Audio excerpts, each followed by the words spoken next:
Class 11 students, आज हम equilibrium chapter में जो न्यूमेरिकल्स कर रहे थे, हम कुछ जूम क्लास में हमने कुछ एक टच किए थे, तो वैसे ही कुछ न्यूमेरिकल्स आगे और करते हैं। किस तरह के न्यूमेरिकल्स हमारे आ सकते हैं, तो हम लेवल 1 के क्वेश्चन जो है लेवल 1 के न्यूमेरिकल्स जूम क्लास में कर चुके हैं। अब थोड़ा सा अपर लेवल 2 में आते हैं, कैसे कोई न्यूमेरिकल आ सकते हैं। बाद में एक और लेवल आएगा, अपर लेवल, थर्ड लेवल, वो बाद में।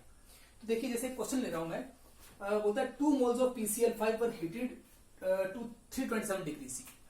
मतलब बोलता है PCl5 जो है ना बेटे, उसके 2 मोल हमने हीट किए तो इक्विलिब्रियम आया, बोलता है एक, और वो कन्वर्ट हुए PCl3 में, और साथ में क्लोरीन गैस बनी। तो यही यहां स्टेटमेंट लिखी है, 2 PCl3 एंड PCl5। तो क्या कहता है, देखिए, 2 moles of PCl5 were heated to 327 degree C. Temperature है 327 डिग्री सी। इसमें हम 273 ऐड कर देंगे तो आ जाएगा 600 केल्विन, 600 केल्विन। केल्विन में कन्वर्ट कर लिया हमने। अब इसके बाद इतनी जानकारी दी है कि इसको हीट किया तो पता है हमको डिकम्पोज करता है, और ये रिएक्शन भी हम जानते हैं। अभी कहता है इन ए क्लोज 2 लीटर वेसल। तो वेसल जो है, वेसल मतलब जिस बर्तन में ये हो रहे हैं, ये पूरा एक बर्तन में हो रहा है, क्योंकि ये सबके सब गैस है तो क्लोज कंटेनर चाहिए, हमें पता है गैस होते हैं। तो वेसल का वॉल्यूम कितना है, volume of vessel is equal to 2 litre. ये भी एक बात पता है, एक बात हमें ये पता है, ये पता है, ठीक है ना। टेम्परेचर है 600 केल्विन और वेसल का वॉल्यूम है 2 लीटर। आगे क्या कहता है, when equilibrium were established PCl5 were found to be 40% dissociated. बोलता है PCl5 जो था ना, वो क्या हो गया, 40% डिसोसिएट हो गया, 40% डिसोसिएटेड हो गया। इसका मतलब बताऊंगा मैं।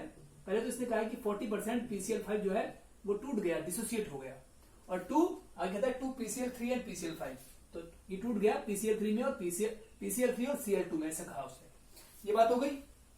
आगे कहता है 40% डिसोसिएट 2 PCl3 एंड Cl2। तो कहता है calculate the value of Kp। तो हमें निकालना क्या है, Kp निकालना। इक्विलिब्रियम कांस्टेंट Kp कितना है, Kp कितना है, ये निकालना है। अच्छा, ये क्वेश्चन है बेटे। तो क्वेश्चन को मैं रिपीट कर दूं, जो यहाँ लिखा है उसके अकॉर्डिंग बोलता है कि PCl5 को हीट करोगे तो टूटकर PCl3 और Cl2 देगा, डिसोसिएट होकर। और कितने परसेंट डिसोसिएट हुआ, 40% डिसोसिएट हुआ। स्टार्टिंग में PCl5 लिया कितना, 2 मोल्स लिया, और साथ में अपना टेम्परेचर कितना था, ये था 600 केल्विन, और साथ ही उस पूरे बर्तन जिसमें ये सब गैसेज हैं, तीनों गैसेज हैं, उनमें इक्विलिब्रियम आ रहा है, तो वो उसका बर्तन का जो वेसल का वॉल्यूम 2 लीटर है। ये सब दे रखा है, और निकालना अपने को Kp है। तो पहले Kp निकालने के लिए हम पहले Kc निकालेंगे, और वो भी कैसे, उसके कुछ स्टेप्स आपको फॉलो करने होंगे। देखिए ध्यान से। जैसे हमने क्या करना है, जब इक्विलिब्रियम आता है ना बेटे, तो एक टाइम 0 लेते हैं, शुरू का समय लेते हैं, t इक्वल टू 0। उसको बोलते हैं इनिशियल टाइम। उस समय इनिशियल कॉन्सेंट्रेशन भी होती है, तो ये है आपका इनिशियल टाइम। इनिशियल मतलब शुरू का टाइम, उसे हम 0 लेते हैं। और ये कॉन्सेंट्रेशन है इनिशियल कॉन्सेंट्रेशन। इनिशियल कॉन्सेंट्रेशन आपको दे रखी थी, 2 मोल से स्टार्ट किया था ना, तो 2 मोल लेंगे, इसको लिख देंगे 2 मोल थी इनिशियल कॉन्सेंट्रेशन। इनिशियल कॉन्सेंट्रेशन को हम आमतौर पे ए से डिनोट करते हैं। तो ए होगी इनिशियल कॉन्सेंट्रेशन, यानी 2 मोल दे रखा था, ठीक है, अभी दे रखा था। और अब आगे चलते हैं। शुरू में टाइम 0 जब है, तब इनकी कॉन्सेंट्रेशन 0 और 0 होती है, क्योंकि शुरू में तो प्रोडक्ट बनते ही नहीं। अब अगला स्टेप, लेकिन जब इक्विलिब्रियम आएगा, कहा है ना उसने क्वेश्चन, इक्विलिब्रियम आएगा, तो टी इक्विलिब्रियम, जब टाइम कितना आएगा, T equal to T equilibrium, मतलब ये इक्विलिब्रियम का समय आएगा। यहाँ पर जो कॉन्सेंट्रेशन लिखी जाएंगी तीनों की, वो होंगी इक्विलिब्रियम कॉन्सेंट्रेशंस। वो कॉन्सेंट्रेशन जो इक्विलिब्रियम के समय होती है, उन्हें कहते हैं इक्विलिब्रियम कॉन्सेंट्रेशंस। अब उसके बारे में हमें क्या दिया है, देखो, अगर ये ए था शुरू में 2 मोल, तो ए में से कितना टूट गया, 40% डिसोसिएट हो गया। कहा था ना उसने 40% टूट गया। तो ए में से कैसे टूटोगे 40%, ए में से 40%, ऐसे लिखोगे 40%, किसका टूटा, 40%, ए का ही टूटा, तो 40% ऑफ ए में से 40% ऑफ ए को माइनस कर दो, मतलब तोड़ दो, टूट जाओ। वैसे ही पता, रिएक्टेंट खत्म होते हैं, टूटते हैं, खत्म होते हैं, और प्रोडक्ट हमेशा बनते हैं। तो ये टूट कितना रहा है, इतना, माइनस मतलब टूटना, और ये बनेंगे तो प्लस में होंगे बेटे, बनने वाले को प्लस साइन होगा। कितना बनेंगे, ये इक्वेशन बताएगी। इक्वेशन हमेशा बैलेंस कर लो, ये बैलेंस ही है, अगर ना हो तो कर लो। तो ये इक्वेशन बैलेंस है। और उसके बाद देखो, इसका कुछ नहीं लिखा, इसके आगे 1 लिखा है, कुछ ना हो तो 1 ही लिखा होता है, इसके आगे भी कुछ ना है तो 1 ही है। इसका मतलब इसका 1 मोल टूटेगा तो इसके 1 और इसका भी 1 ही बनेगा, यानी जितने इसके टूट रहे हैं उतने उसके बन रहे हैं। 1 मोल टूटने से 1 और 1, 2 मोल टूटते तो 2 और 2। अगर इसका इतना टूट रहा है, 40/100 टूट रहा है, तो इसका भी उतने बनेगा, 40/100। इसको सॉल्व कर लो पहले तो। ए को ए ही रहने दो। ए की वैल्यू कितनी है बेटे, ए की वैल्यू है 2 मोल। तो 2 मोल में से 40/2, 40/100 तो होता है 0.4, और ए की वैल्यू फिर से वही 2 है, मतलब इतना टूट रहा है। तो इसको हम यहां से गोला मार के दिखाते हैं कि असल में ये जो टूट रहा है वो असल में ये टूट रहा है। 0.4 इंटू 2 यानी कितना हो गया ये, इसको थोड़ा और सोल्व कर ले तो आएगा 2 माइनस ये कितना होगा 0.8। तो फिर से हम फाइनली ऐसे दें जो टूट रहा है वो असल में 0.8 मोल टूट रहा है, 2 मोल में से 0.8 टूट रहा है। तो हमने कहा था जितने इसके टूटेंगे उतने उसके बनेंगे, तो इसका अगर 0.8 टूट रहा है तो उनके इतने ही बनेंगे, 0.8 ही इसका बनेगा और 0.8 ही इसका बनेगा। इसको थोड़ा और सॉल्व कर लें, 2 में से 0.8 निकाल देंगे तो कितना आएगा 1.2 आएगा। अल्टीमेटली हमारे पास ये आ गया, शुरू की कॉन्सेंट्रेशन 2 और बाद की कॉन्सेंट्रेशन इक्विलिब्रियम के समय भी इसकी कॉन्सेंट्रेशन जो है PCl5 की वो तो ये आ गई और PCl3 की ये रही और Cl2 की ये, तीनों की इक्विलिब्रियम के समय कॉन्सेंट्रेशन ये है और शुरू के समय ये। ठीक है भाई, आ गई इक्विलिब्रियम के समय की। अब हम इन तीनों का यूज करेंगे केसी निकालने में। केसी क्या होता है बेटे, केसी होता है प्रोडक्ट्स की कॉन्सेंट्रेशन ऊपर, ये दोनों प्रोडक्ट्स के ऊपर आएगी, PCl3 की कॉन्सेंट्रेशन Cl2 की कॉन्सेंट्रेशन ऊपर और रिएक्टेंट की कॉन्सेंट्रेशन नीचे, PCl5 की नीचे, और इनके मोल्स इनकी पावर में, मोल्स तो इनके 1 1 1 ही आ रहे हैं बैलेंस इक्वेशन में। तो स्टोइकियोमेट्रिक कोएफिशिएंट मतलब number of moles in the balance equation 1 1 1 power आएगी, लिखने की जरूरत तो नहीं है। अब ये कॉन्सेंट्रेशन कौन सी भरेंगे, ये क्या चीज है, इक्विलिब्रियम कांस्टेंट। तो इक्विलिब्रियम कांस्टेंट में जो कॉन्सेंट्रेशन भरी जाती है वो इक्विलिब्रियम के समय की भर जाती है, यानी ये तीनों भर देंगे। PCl3 की कौन सी है, ये रही PCl3 की 0.8, उसी प्रकार से Cl2 की भी 0.8 और नीचे PCl5 की कितनी है 1.2। इसको हम सॉल्व कर सकते हैं, ये सॉल्व कर लेंगे बेटे।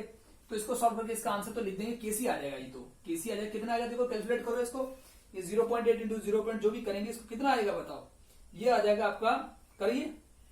लेकिन करने से पहले एक बात और देखनी है, इसको भरने से पहले एक चीज और भी होगी। यहीं पर एक स्टेप कर लेता हूं कि इसको मैंने सॉल्व कर दिया, ये सब कुछ 1.2 आ गया था, इसको मैं यहां सबमिट कर लेता हूं कि 1.2 आ गया था, सॉल्व करके देखो 1.2 आ गया था। लेकिन अब एक बात और भी है, इन कॉन्सेंट्रेशन यूनिट क्या होती है, मोल पर लीटर होती है कॉन्सेंट्रेशन यूनिट। तो ये 2 मोल जो लिए थे पर लीटर में थे, ऐसे मान चलेंगे। लेकिन अब देखो इसकी यूनिट कौन सी थी, मोल पर लीटर। ये 1.2 कॉन्सेंट्रेशन है, ये 0.8 कॉन्सेंट्रेशन है, ये 0.8 मोल है, ये मोल दे रखे हैं। लेकिन ये एक मोल में नहीं, अब की बार बर्तन का कितना दिखा रखा है, अब की बार बर्तन जो है वो 2 लीटर का है, यानी ये सब कहां है 2 लीटर के अंदर है, यानी ये 1.2 मोल भी 2 लीटर के अंदर है। लिख देंगे 1.2 मोल इन 2 लीटर्स, ये भी 0.8 मोल इन 2 लीटर्स में है, ये भी 0.8 मोल जो है वो 2 लीटर के बर्तन में है, लिखा है 2 लीटर का बर्तन। तो पर लीटर में कितना होगा, पर लीटर में इसका हाफ हो जाएगा, 1.2 का आएगा 0.6 हो जाएगा हाफ। अब ये मोल जो है पर लीटर, 2 लीटर में अगर 1.2 है तो 1 लीटर में कितना होगा, उसका आधा होगा, 2 से आधा 0.6 आ जाएगा ये। तो हम ये वाली कॉन्सेंट्रेशन ना लेकर इसकी आधी लेंगे, क्योंकि 2 लीटर की ना लेकर पर लीटर, क्योंकि कॉन्सेंट्रेशन हमेशा मोल पर लीटर में बताई जाती है। ये तो थी मोल पर 2 लीटर में, पर 2 लीटर में थी ना, हमें मोल पर लीटर में कर लेना है। पर लीटर में करोगे तो क्या होगा, इसका आधा करोगे 1.2 डिवाइड बाय 2 करोगे तो मोल पर लीटर में आ जाएगी। ऐसे इसमें भी इसको करोगे सॉल्व, इसको सॉल्व कर लो, फिर ये हो जाएगा सॉल्व हो गया कितना 0.4 मोल पर लीटर। इसका हाफ कर दोगे, इसका भी हाफ कर दो तो 0.4 मोल पर लीटर। तो अपन ने ये हाफ वाली वैल्यू लेनी है, क्योंकि पर लीटर के हिसाब से लेते हैं ना कि 2 लीटर के हिसाब से। तो ये वैल्यू जो तीनों अब आ रही है मोल पर लीटर के हिसाब से ये लोगे, ना कि पर 2 लीटर के हिसाब से नहीं लेना है, बल्कि मोल पर लीटर। ये स्टेप भी ध्यान रखना है। अब ये कॉन्सेंट्रेशन हम यहां भरेंगे कितनी, इन दोनों की तो है 0.4 और 0.4 और इसकी कितनी है 0.6। और पावर में तो पावर तो 1 1 एक मोल है, तो पावर 1 ही आएगा। अब इस सबको हम सॉल्व कर लेंगे तो हमारा क्या आ जाएगा, केसी आ जाएगा। इस सबको सॉल्व करके हमारा कितना आ जाएगा केसी। केसी को सॉल्व करके देखो कितना आ रहा है 0.267 आएगा। ये सब सॉल्व करके 0.267 केसी आ गया। और इसकी यूनिट्स क्या होंगी, मोल पर लीटर ही होंगी, क्योंकि इसकी यूनिट्स थी मोल पर लीटर, इसकी भी मोल पर लीटर और इसकी मोल पर लीटर। एक मोल पर लीटर तो कट गया, पर एक बार बचा तो मोल पर लीटर बचा रहेगा। देखो पुट कर देखो, ये कॉन्सेंट्रेशन तीनों एक तो कट जाएंगे, एक बचेंगी। केसी आ चुका। अब केपी निकालना है। आपने को बताया केपी कितना होता है, 9 केपी होता है KC into R T raise to delta n g. ये सब हम फॉर्मूले पहले ही कर चुके हैं, ये फॉर्मूला हमने पहले लिखवाया था आपको। अब हमें केसी की वैल्यू तो ये वाली पुट कर देंगे हम यहाँ पर, केसी की वैल्यू ये आ जाएगी। लेकिन आर की वैल्यू कौन सी लेंगे, आर की कई वैल्यूज होती है, लेकिन अपन यहाँ कौन सी लेंगे, क्योंकि यहाँ केसी जो है मोल पर लीटर में, लीटर के हिसाब से है, तो यहाँ पर भी आर की वैल्यू लेंगे 0.0821 लीटर एटीएम पर केल्विन पर मोल। यूं तो आर की और भी वैल्यूज होती हैं, जैसे 8.314 जूल पर केल्विन पर मोल, वो जूल के हिसाब से।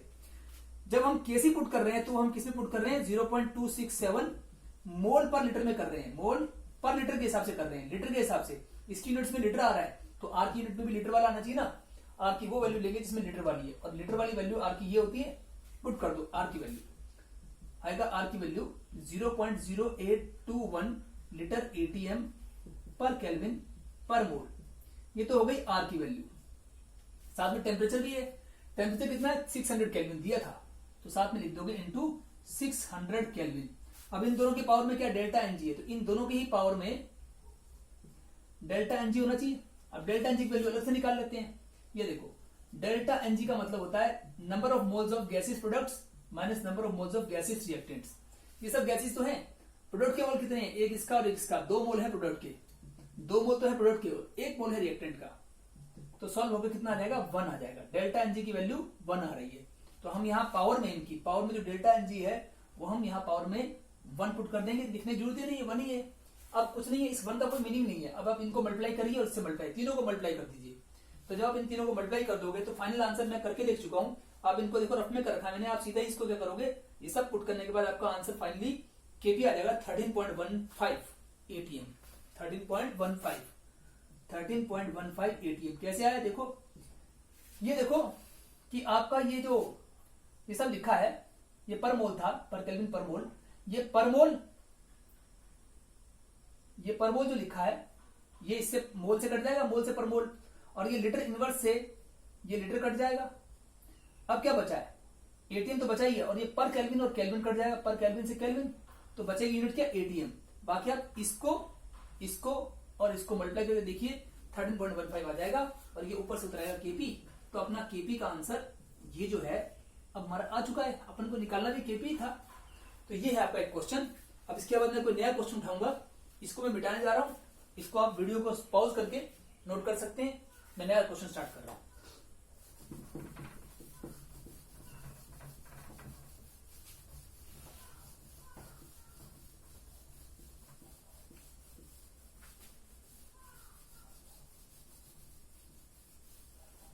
अब हम न्यूमेरिकल नंबर 2 करते हैं अगला नेक्स्ट। तो उससे पहले थोड़ा टाइम पे भी नजर मार लें और आपका ठीक है। एक क्वेश्चन और देखिए आप, जैसे कि मैं नया क्वेश्चन पकड़ता हूं, चलिए ये देखते हैं। बोलता है the value of KP for the reaction CO2 plus carbon, ऐसे लेते हैं। तो इसको देखो आपको कुछ मैथमेटिक्स करना पड़ेगा, लिख लेते हैं CO2 प्लस कार्बन। बोलता है रिएक्शन है, CO2 गैस है प्लस कार्बन है, सॉलिड होगा, और उससे मिलेगा कार्बन मोनोऑक्साइड गैस। ये एक रिएक्शन हो रहा है जिसको क्वेश्चन में दे रखा है। ये सब क्वेश्चन लिख रहा हूं अभी तक, और इसमें कार्बन जो है सॉलिड है, इसको बैलेंस करोगे तो यहाँ 2 बाद में कर लेंगे बैलेंस। और ये बोलता है रिएक्शन इक्विलिब्रियम में है, ठीक है, इक्विलिब्रियम लिख दो और यहाँ बैलेंस करके 2 लगा दो, कर दिया भाई सब काम। अब आगे कहता है इसके लिए केपी की वैल्यू इज 3.0। इस रिएक्शन के लिए केपी की वैल्यू कहता है 3.0 है। ये क्वेश्चन है, सब कुछ अभी तक आंसर नहीं कर रहे। और कहता है एट 1000 केल्विन, तो टेम्परेचर कितना है 1000 केल्विन, ये टेम्परेचर दिया हुआ है। ठीक, इसको मैं ऊपर लिखता हूं, अच्छा रहेगा क्योंकि मुझे यहाँ कुछ और करना है। तो 1000 केल्विन टेम्परेचर ऊपर लिख दिया। चलिए ये भी हो गया। अब इसके बाद क्या कहता है, if initially pressure of CO2 is 0.48 बार। बोलता है इनिशियली मतलब टाइम t इक्वल टू 0, यही था इनिशियली। और प्रेशर ऑफ दिस, इसका प्रेशर जो P होता है वो कितना है, 0. कितना बोला है, इज 0.48 बार। तो 0.48 बार जो है ये CO2 का प्रेशर शुरू में है, लिख दिया हमने। उसके आगे क्या कहता है, and pure graphite is present. ये जो ग्राफाइट है ये ग्राफाइट है, कार्बन जो है वो ग्रेफाइट है, प्योर है, ठीक है भाई। कार्बन में पता हमको ग्रेफाइट में कार्बन ही होता है। और आगे कह रहा है कैलकुलेट, और भी कुछ कह रहा है, प्रेशर ऑफ CO2 इज 0.48 बार और प्रेशर ऑफ CO इज 0 बार। शुरू में इसका प्रेशर 0 बार है, बताइए अपने को, इसका प्रेशर 0 ही होता है, शुरू में तो प्रोडक्ट बनते नहीं है। इसका प्रेशर भी 0 इसलिए होगा क्योंकि कार्बन सॉलिड है और सॉलिड का प्रेशर नहीं होता, इसलिए 0 लेंगे। अगर यहाँ कोई गैस होती है तो इसका प्रेशर भी दिया होता है या कुछ करते हैं, लेकिन इसमें सॉलिड है तो इसका सॉलिड का प्रेशर 0 होता है। इस प्रकार से क्वेश्चन तब बन गया। अब आगे क्या कहता है, calculate the equilibrium partial pressures of CO and CO2। इन दोनों के CO और CO2 के जो इक्विलिब्रियम के समय में क्या प्रेशर आएंगे। तो टाइम इक्विलिब्रियम जब आएगा T equal to T equilibrium, उस समय इसके प्रेशर कितना होगा CO का, और CO2 का प्रेशर इसका कार्बन मोनोऑक्साइड का कितना होगा, इन दोनों का प्रेशर इक्विलिब्रियम में कितना होगा। कार्बन का तो तब भी 0 रहेगा क्योंकि कार्बन सॉलिड है, उसका प्रेशर नहीं आने वाला है, सॉलिड प्रेशर नहीं देते। अब ये बात है सारी, इसके अकॉर्डिंग हम सॉल्व करने जाएंगे। देखो आपको याद है, अगर यहाँ हम कॉन्सेंट्रेशन लिखते थे A, तो A में से कुछ तोड़ते थे हम, मोल्स X तोड़ते थे ना। अब यहाँ प्रेशर है P, तो P में से भी कुछ छोटा प्रेशर माइनस होगा। अगर इसके कुछ मॉलिक्यूल्स वहां जा रहे हैं, कन्वर्ट हो रहे हैं, रिएक्टेंट हमेशा घटते हैं, तो घटने से उनका प्रेशर भी घटेगा क्योंकि इनका शुरू में प्रेशर था और कुछ इसमें से मॉलिक्यूल चले गए, तो उनका प्रेशर भी कम हो जाएगा, कम मॉलिक्यूल रह जाएंगे। कितना प्रेशर घटेगा, छोटा पी मान लो, बड़े प्रेशर में से छोटा पी माइनस हो जाएगा। अब अगली बात, लेकिन ध्यान देने की बात है, इनका तो जीरो रहना है क्योंकि सॉलिड है। अब गैस गैस का ही प्रेशर होता है सिर्फ। यहां देखिए इक्वेशन बैलेंस है, इसका 1 मोल है, कुछ ना लिखा हो तो 1 ही होता है। इसके 1 मोल है, जब इसका 1 मोल टूटेगा तो उसके 2 मोल बनेंगे, क्योंकि रिएक्टेंट हमेशा टूटते हैं और प्रोडक्ट हमेशा बनते हैं। इसका देखो 1 मोल टूटेगा तो इसके 2 मोल बनेंगे, इक्वेशन कह रही है डबल बनेंगे ना, मतलब 1 से 2। तो इसका अगर पी मोल टूटता है, माइनस होता है, तो इसका बनेगा मतलब प्लस होगा, और कितना प्लस पी होगा बेटे, क्योंकि जितना इसका टूटेगा उतना इसका बनेगा, सॉरी 2p बनेगा। इसका 1 मोल टूट रहा है तो डबल बन रहा है, तो इसका भी प्रेशर p टूटेगा तो यहाँ डबल प्रेशर होगा 2p, इसलिए हमने यहाँ पे प्लस 2p लिखा है क्योंकि ये बन रहा है और डबल ले रहे हैं। यहां तक करने के बाद ये सब बार में है, यहाँ बार लिखा तो यहाँ भी बार बार होगा, बार में प्रेशर होता है। इसके बाद हमें क्या करना है, सॉल्व करते जाना है और आखिर में आंसर निकाल देना है भाई, बहुत सिंपल सी बात है। देखो equilibrium constant in terms of pressure क्या होता है, केपी की वैल्यू होती है, जैसे कॉन्सेंट्रेशन में होता है concentration of products upon concentration of reactants, ऐसे था ना। अब प्रेशर ले लेंगे कि हम लेंगे पार्शियल प्रेशर ऑफ प्रोडक्ट्स, तो वो कैसे लेंगे, partial pressure of carbon dioxide, carbon monoxide products है, upon pressure of reactants CO2, और इसका प्रेशर भी लिखेंगे डॉट प्रेशर ऑफ कार्बन, लेकिन कार्बन तो सॉलिड है, उसका प्रेशर तो होता नहीं है, हटा दो। अब इतना इतना लेना है अपने को, सिर्फ गैस का लेना होता है प्रेशर, सॉलिड लिक्विड का नहीं लेना होता है, इतना लेंगे। और इनके मोल्स जो है 2, CO के मोल्स 2 है तो पावर स्क्वायर आएगी, स्क्वायर कर देंगे, और इसके मोल्स 1 है तो पावर में 1 आएगा, लिखने की जरूरत ही नहीं है। अब ये है सारी बात। इसके आगे स्टेप करते हैं, तो केपी की वैल्यू हमको दी थी, केपी की वैल्यू 3 दी थी, 3 बार 3 लिख देंगे, 3.0 केपी की वैल्यू कहने की 3 थी। और उसके बाद प्रेशर ऑफ CO, इसका CO का प्रेशर इक्विलिब्रियम समय कितना था, 2p था, तो यहाँ पे हम 2p लिख देंगे और पावर स्क्वायर भी कर देंगे। और partial pressure of CO2, CO2 का प्रेशर कितना है, देखो CO2 का प्रेशर कितना है, P माइनस P, ऐसे कर देंगे। अब इसके बाद हम क्या करेंगे, अगला स्टेप करते हैं। एक सेकंड, एक फोन आ रहा है, मैं इसको आप देखते रहो, तब तक आप इसका नोट कर लो जल्दी से और मैं आगे बढ़ता हूं। हेलो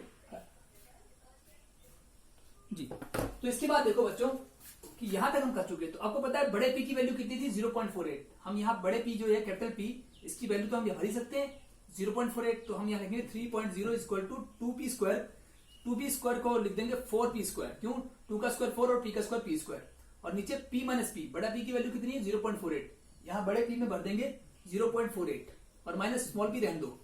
इतना हो गया बेटे, इसको अब खोलेंगे, ओपन करेंगे इक्वेशन को, इसको मल्टीप्लाई कर दो तो हो जाएगा 4p स्क्वायर इक्वल टू, और ये सब मल्टीप्लाई होगा तो 3 इंटू 0.48, 3 इंटू 0.48, ये और 3 इससे मल्टीप्लाई होगा, इससे भी होगा माइनस 3p, ये सब हो जाएगा, करके देखना, मैथमेटिक्स है। इसके बाद हम इसको इधर ले आएंगे तो हो जाएगा 4p स्क्वायर माइनस 3p, यहाँ पे प्लस 3p हो जाएगा, और ये सब जो भी है ये सब ये यहाँ आके माइनस हो जाएगा, इक्वल टू 0, ये सब इस तरफ आ गए। 3 इंटू 0.48 करके देखो, ये आ जाएगा कितना आएगा, 3 इंटू 0.48 करके देखना जरा, ये आएगा आपका 1.44, इसको सॉल्व करेंगे तो आएगा 1.44, तो अपना 4p स्क्वायर और प्लस 3p और ये यहाँ के माइनस 1.44, वहां इक्वल टू रह जाएगा 0। अब इस इक्वेशन को देखो, क्वाड्रेटिक इक्वेशन है p में, तो ऐसी इक्वेशन की रूट्स निकालने हो, मतलब p निकालना हो रूट्स, तो कैसे निकलेंगे, फॉर्मूला याद है आपको, वो फॉर्मूला था, रूट्स जो होते हैं उसका फॉर्मूला होता है माइनस बी प्लस, एक मिनट रुकिए, रूट्स कैसे निकलेंगे, minus B plus minus under root 4, क्या, minus B plus minus under root B square minus 4ac, B square minus 4ac upon 2a, याद है ना, मैथ्स में फॉर्मूला छोटी क्लास में भी होता था।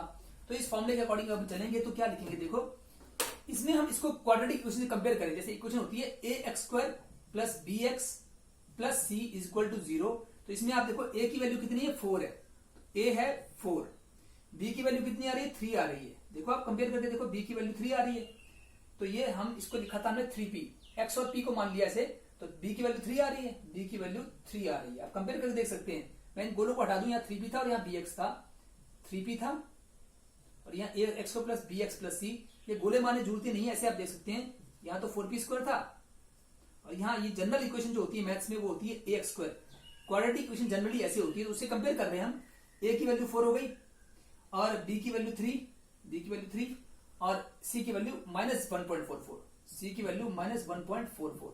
अगर हमें इसकी क्वाड्रेटिक इक्वेशन में x का रूट निकालना हो, रूट x मतलब इसका रूट निकालना हो x, तो ये फॉर्मूला होता है बेटे, इस फॉर्मूले को अगर हम लगा दिया जाए तो क्योंकि ये इक्वेशन x में है और ये इक्वेशन p में, तो ये x जो निकल रहा है p निकल रहा है, p क्या हो जाएगा माइनस b, b कितना है 3, तो यहाँ आएगा माइनस 3, क्योंकि b की वैल्यू 3 है तो यहाँ -3 आएगा। देखो b की वैल्यू पुट कर दो -3 और प्लस माइनस अंडर रूट फिर से b स्क्वायर मतलब 3 का स्क्वायर मतलब 9 और माइनस 4 इंटू ए कितना है 4 इंटू 4 इंटू सी कितना है वो हो जाएगा -1.44। तो इन सबको हम मल्टीप्लाई कर देंगे आपस में ऐसे और अपॉन 2 इंटू ए की वैल्यू फिर से 4 है। तो इस तरह से सॉल्व कर सकते हैं अपन। इसमें एक बार तो आप प्लस लेके सॉल्व करोगे यहाँ पर और एक बार फिर से सॉल्व करोगे माइनस लेकर। जब आप प्लस लेके सॉल्व करोगे तो आंसर नेगेटिव आएगा और जब माइनस लेके करोगे जब प्लस लेके करोगे तो आंसर पॉजिटिव आएगा और एक बार नेगेटिव लेके चलोगे तो आंसर दो आंसर आएंगे। मतलब प्लस और माइनस से दो आंसर आएंगे। आपको कौन सा आंसर लेकर चलना है इस पी का आंसर आपको वो लेना है जो पॉजिटिव है। दो आंसर आएंगे उसमें से पॉजिटिव लेना है क्योंकि रूट जो है इसमें प्रेशर जो होता है नेगेटिव तो होता नहीं है, इसलिए इसका आंसर जो है पॉजिटिव वैल्यू जब सॉल्व करके लेंगे तो आएगा 0.33। इसके आगे जब आप चलोगे तो आएगा प्रेशर इक्वल टू 0.33 बार। ये कैसे आया आप इस सारे को सॉल्व करके देख सकते हैं। मैंने कहा ना एक बार यहाँ प्लस लेके सॉल्व कर लो और एक बार यहाँ माइनस लेके, दो बार सॉल्व करना पड़ेगा क्योंकि यहाँ प्लस माइनस है। दो वैल्यू आएंगी एक पॉजिटिव एक नेगेटिव। अपन ने कौन सी वैल्यू लेनी है पॉजिटिव। क्यों नेगेटिव क्यों नहीं लेनी क्योंकि कहा ना प्रेशर कभी नेगेटिव नहीं होता है। नेगेटिव वाली को नेगलेक्ट कर दो और पॉजिटिव वाली वैल्यू लेकर आपका प्रेशर आ जाएगा इतना। अब पूछा क्या था, पूछा था आपको इक्विलिब्रियम कॉन्सेंट्रेशन पूछा था। Calculate the equilibrium pressures of इन दोनों के ये वैल्यूज है निकालनी थी। देखो क्वेश्चन मार्क लगा रखा था ना तो हम लिख देंगे। अब इसके आगे हम यहाँ करते हैं देयरफॉर इक्विलिब्रियम के समय में इक्विलिब्रियम प्रेशर जैसे हम इक्विलिब्रियम कॉन्सेंट्रेशन निकालते हैं ऐसे इक्विलिब्रियम प्रेशर्स किसके ऑफ इन दोनों के CO2 एंड COR कैसे होंगे। पहले का कितना है इतना तो पहले CO2 निकालते हैं। इक्विलिब्रियम प्रेशर ऑफ CO2 वो कितना होगा P माइनस P होता है, वो होता है P माइनस P। P की वैल्यू तो पता है 0.48 है 0.48 और माइनस स्मॉल p हमने निकाला है 0.33। तो इसको सॉल्व कर लेंगे। ऐसी इक्विलिब्रियम प्रेशर किसका निकालना था और ऑफ इसका कार्बन मोनोऑक्साइड का वो कितना था बेटे इक्विलिब्रियम समय 2p था तो 2p है उसका इक्विलिब्रियम प्रेशर यानी 2 इंटू और p की वैल्यू फिर से वही 0.33। अब बड़े आराम सॉल्व हो सकता है। तो 0.66 आ जाएगा वो कितना आ जाएगा वो आ जाएगा कितना बोलो 15 के लगभग आया ना, लगभग 0.15 आएगा। करके देखो इनको माइनस करो तो ये आ जाएगा 0.15 बार और ये आ जाएगा इसका डबल 0.66 बार। इस प्रकार से हमारे इक्विलिब्रियम प्रेशर दोनों के निकला है CO2 का भी और CO का भी। ये दो आंसर हो गए 0.15 और 0.66 bar. This is the question. अब इस क्वेश्चन करने के बाद एक नेक्स्ट क्वेश्चन करेंगे लेकिन पहले देखते हैं टाइम कितना है। टाइम के अकॉर्डिंग चलना होता है बेटे। तो ठीक है ये तो हमारा हो गया। अब मैं इसके बाद एक दूसरा वीडियो बनाऊंगा लेकिन तब तक मैं इस वीडियो को सेंड कर देता हूं आपको। टाइम आपका क्लास का हो रहा है उसमें मैं इसको भेज रहा हूं। फिर अगले क्वेश्चन की बात करते हैं।